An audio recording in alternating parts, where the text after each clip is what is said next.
There is always more good in the world than bad. A small stain is easier to notice on a white shirt. Syed H. Fatimi.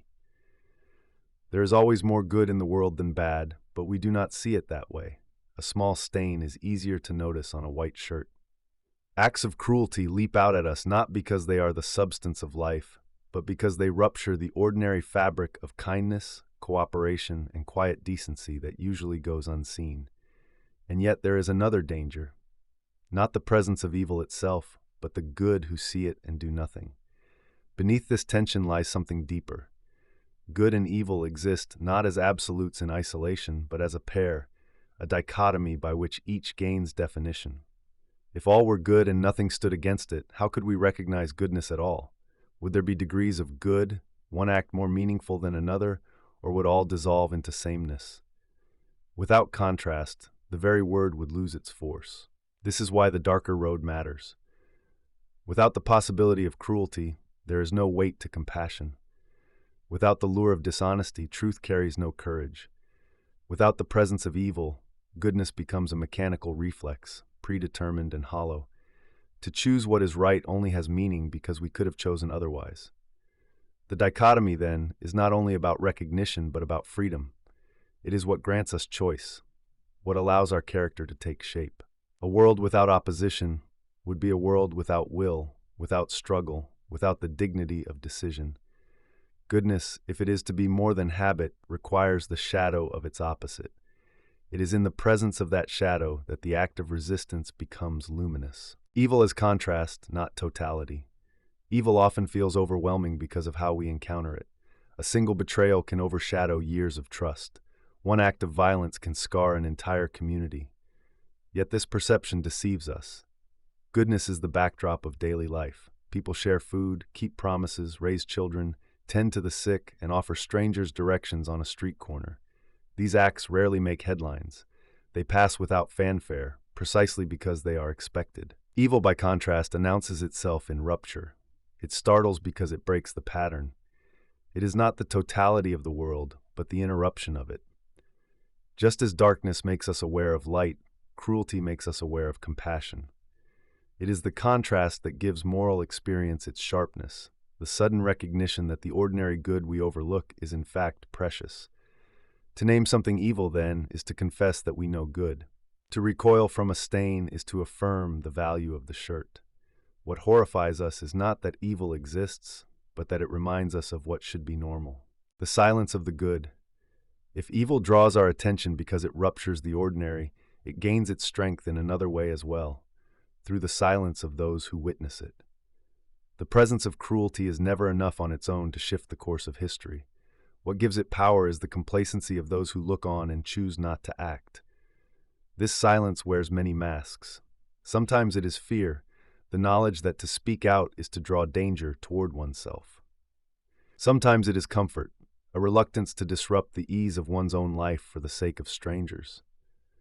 Sometimes it is despair, the belief that one voice cannot alter the weight of the world. And sometimes it is simple habit, the quiet assumption that cruelty is the way of things and therefore not worth resisting. Each mask differs, but the result is the same.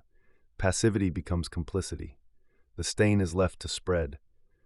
To remain silent is not to remain neutral. It is to hand the stage to those who would corrupt it.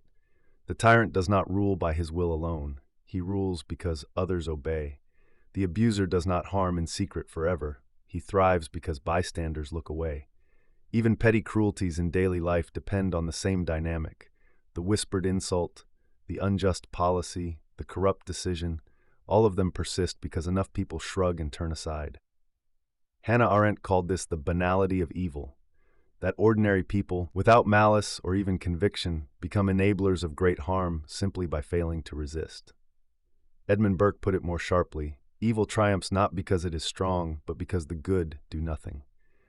This is the harshest truth of all, that inaction is not innocence. To see and remain still is not neutrality, it is surrender.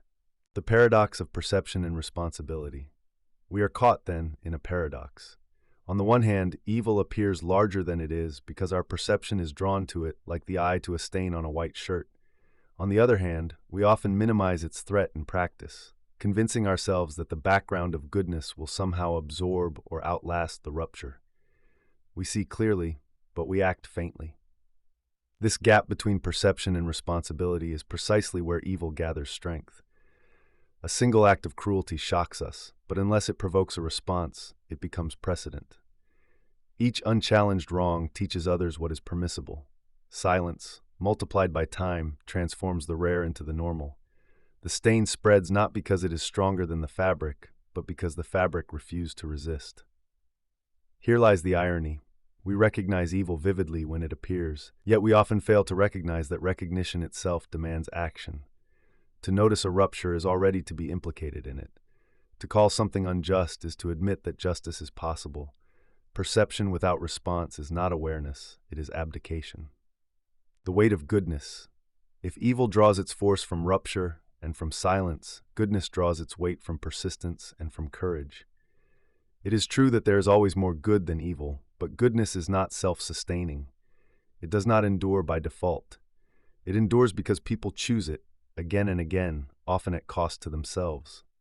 The ordinary kindness that fills most of life, meals prepared, promises kept, strangers helped, is the shirt upon which our world rests. But when that shirt is stained, it is not enough for goodness to remain invisible in the background. It must step forward. It must take shape in speech, in resistance, in the refusal to surrender the stage. Goodness gains its full meaning only when it resists. A generosity given in ease is pleasant, but a generosity offered against fear is transformative.